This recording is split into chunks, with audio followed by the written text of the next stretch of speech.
If you haven't already, be sure to subscribe to this channel. Thanks for watching. Enjoy the blend off.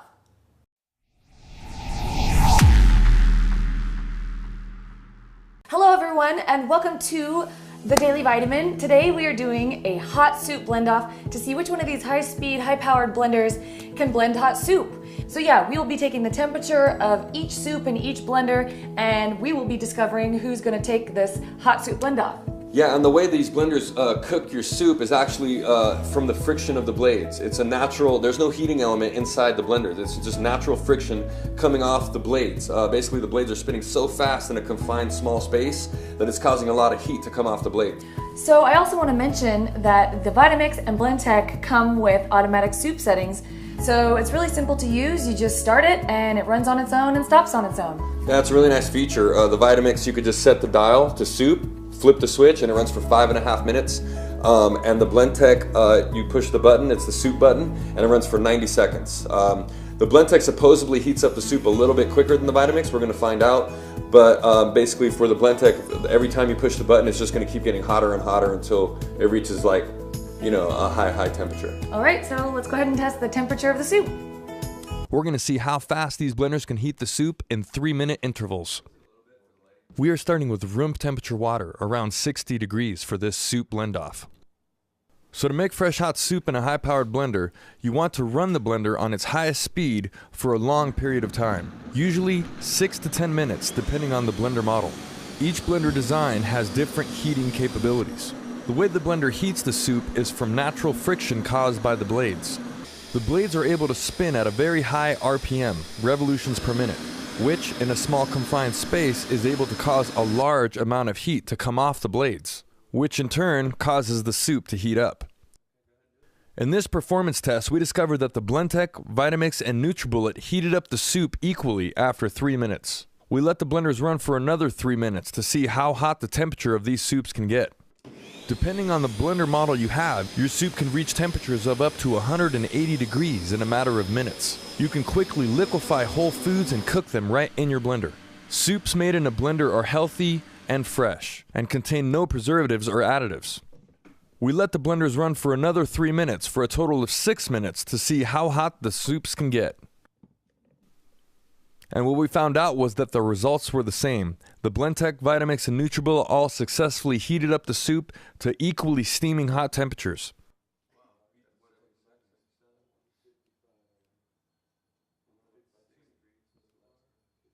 Wow, that was really cool, testing the temperature of each of these soups. I'm really blown away. Yeah. Especially by the NutriBullet. Yeah, I'm totally like astonished how hot this NutriBullet, the NutriBullet actually heated up the temperature hotter than the Vitamix and Blendtec by a couple degrees.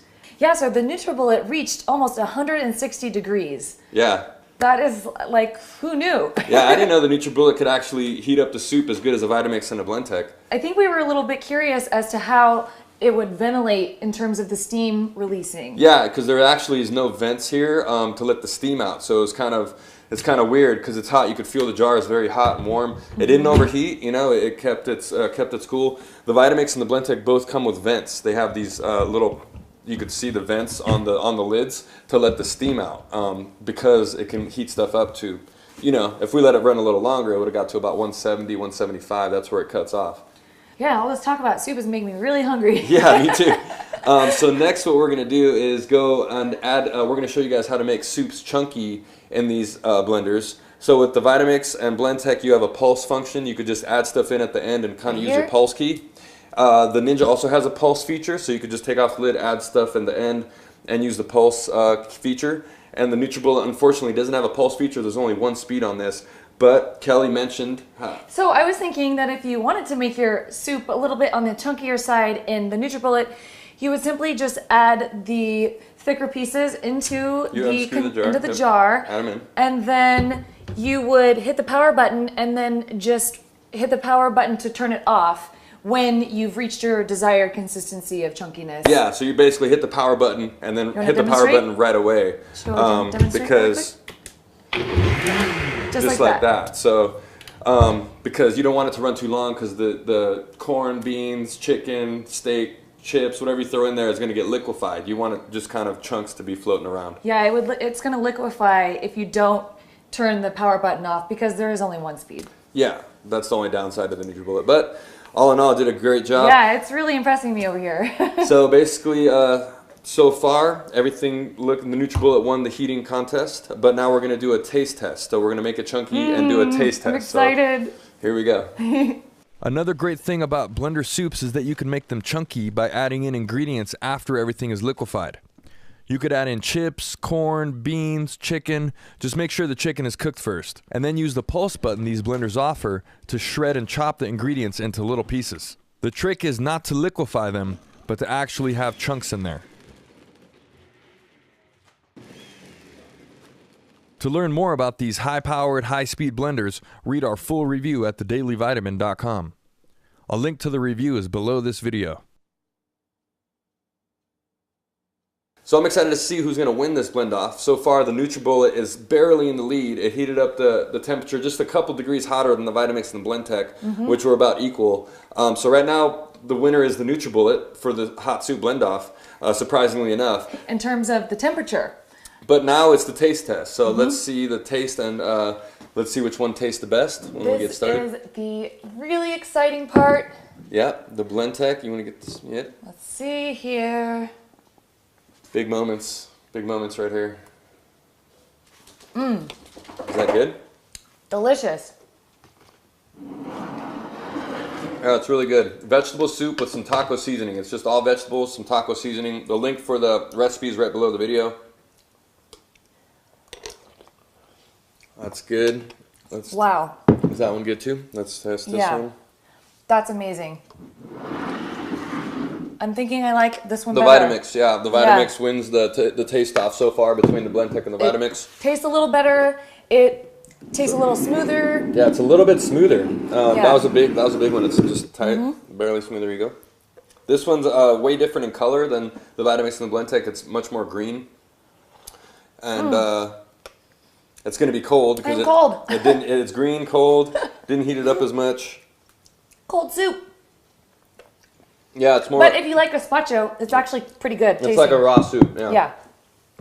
And now for the big moment, the taste test in the NutriBullet. So if this tastes as good or better, wow, then it's gonna win. It's really warm. Yeah, it's kept its warm because it doesn't have any vents in the lid, so there's no way to vent out the steam. Oh, delicious. Really? Mm-hmm. Wow. Oh my goodness. I love the consistency of it. You know, the Vitamix is better. The Vitamix is better, man. I love that one though. Hands down, the Vitamix tastes better. No, try the Vitamix again. Try those two. Yeah, I mean, the Vitamix, it's a little smoother. I think the Vitamix wins the taste test. I think Blendtec, in my opinion, gets second for taste, and then the NutriBullet gets third for taste. But I don't know. I really love the NutriBullet. That's so much easier to drink. I mean, so much easier. The NutriBullet's just a little bit. I like that though. I like that it's not completely a liquefied soup. I like that it's got some chunkiness to it, but not like chunks. It's more like it's liquefied, but it's a little thicker. This is really, really blended. It's smoother. The Vitamix is smoother. I love this one though. It's well, so I mean, that's just your taste buds, so you can't really. We're just two people, so you would have to. Yeah. I guess we'd need a couple more people here, but I would say the Vitamix personally. Yeah. And then the Blendtec, and then the NutriBullet. But she's going NutriBullet. Which one would be your second? The Vitamix. Okay, and then the Blendtec. Yeah. Okay, so for taste, the NutriBullet in her eyes, for my opinion, is the tie. Vitamix. So it's a tie between the NutriBullet and the Vitamix. Okay, for the blend off. Yeah. Okay. And then the Blendtec, I guess, gets Runner-up. runner-up. Mm-hmm. Okay, so the NutriBullet and Vitamix tie for this blend off, and that's our final decision. And this poor ninja over here. The poor ninja just getting fourth place here. And that's it for this blend off, guys. Thanks a lot for watching. If you have any questions or comments about this blend off, please be sure to leave that for us in the box below. And do you want to tell them about our reward program? So if you buy a Vitamix or a Blendtec blender through the Daily Vitamin, we have free shipping links. You can get free shipping and bonus rewards. You can read more about that at thedailyvitamin.com. And they also offer payment plan options for a Blendtec and a Vitamix. You can read more about payment plans, bonus rewards, and at the Daily Vitamin. Our reviews will be there as well. You can read all about the big Vitamix and Blendtec reviews that we're doing here. Yep. And yeah, that's about it for this video. We thank you so much for watching. And if you haven't followed us yet, please be sure to follow us on Twitter, Facebook, and Instagram. And again, we thank you so much for watching and have a beautiful and blessed day. Bye. If you have any questions about making hot soup in your blender, please leave a comment below. And if you want more information about the differences in functionality and user-friendliness of these high-powered blenders, make sure to read our full review. Happy blending!